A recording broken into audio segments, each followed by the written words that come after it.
In late 1976, with the Cold War still ongoing, the Japanese military sent out guidelines for a new main battle tank for the JGSDF. Nicknamed the TKX, it was supposed to be capable enough of engaging the new Soviet T-72 series of tanks. Development was given to a joint group led by the Japanese Defense Agency's Technology Research and Development Institute, abbreviated as TRDI. The work was also headed by Mitsubishi Heavy Industries and a number of subcontractors such as Japan Steel Works, Daikin Industries, Fujitsu, and Nippon Electric Company. Quickly getting to work, the first two prototypes had been created in 1982, with improved prototypes being created in 1984 and 1986, culminating with the final design of the TKX in 1990. Finally, the tank was accepted and designated the Type 90, or Kyumaru Shikisensha. The Type 90 was armed with the Rheinmetall 120mm L44 gun, which was licensed and produced by the Japan Steel Works Company.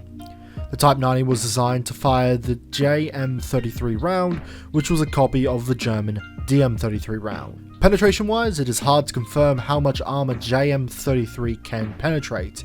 Comparing it to its cousin, the DM33, it should be able to go through 470mm of rolled homogeneous armor at 2 km of range, meaning that JM33 with similar performance should be able to go through the front of any Soviet main battle tank it would have faced. Rate of fire wise, the Type 90 was equipped with a modern autoloading system, which had a capped rate of fire of 10 to 15 rounds per minute. The system itself was theoretically capable of firing around every 2 seconds, or 30 rounds per minute, meaning that if the Type 90 was allowed to fire at this rate, it would expend all of its ammunition in less than 2 minutes. Powered by a Mitsubishi 10ZG32WT 10-cylinder 2-stroke diesel engine, outputting 1500 horsepower, the Type 90 is able to move at a top speed of 70 km per hour forward with 42 km per hour in reverse. Along with this, is also equipped with a hydro-pneumatic suspension, which allows for better off-roading and fire-on-the-move capabilities. Armor-wise, the Type 90 is a tricky beast. As the vehicle hasn't seen combat, it is unknown just how well it will perform against Soviet rounds. In 1986, a test was conducted where a prototype tank was shot with JM33 from the L44 gun.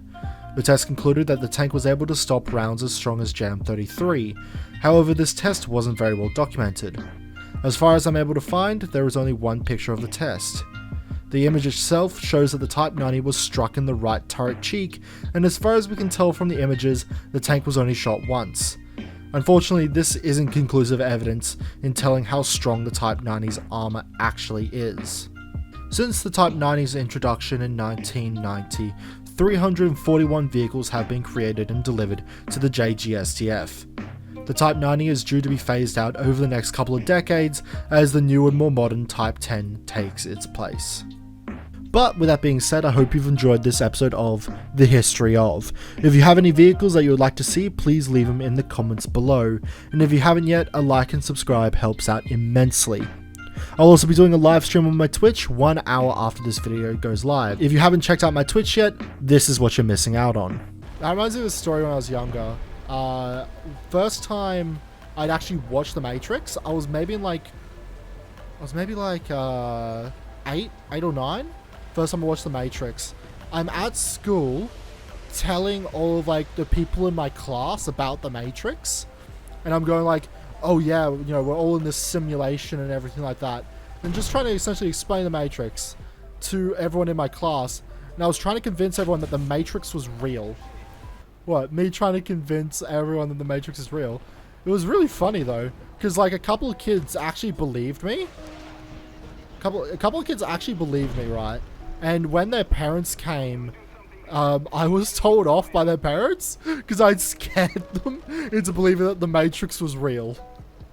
But with that being said, I'd like to thank you all for watching, and I'll see you all next time.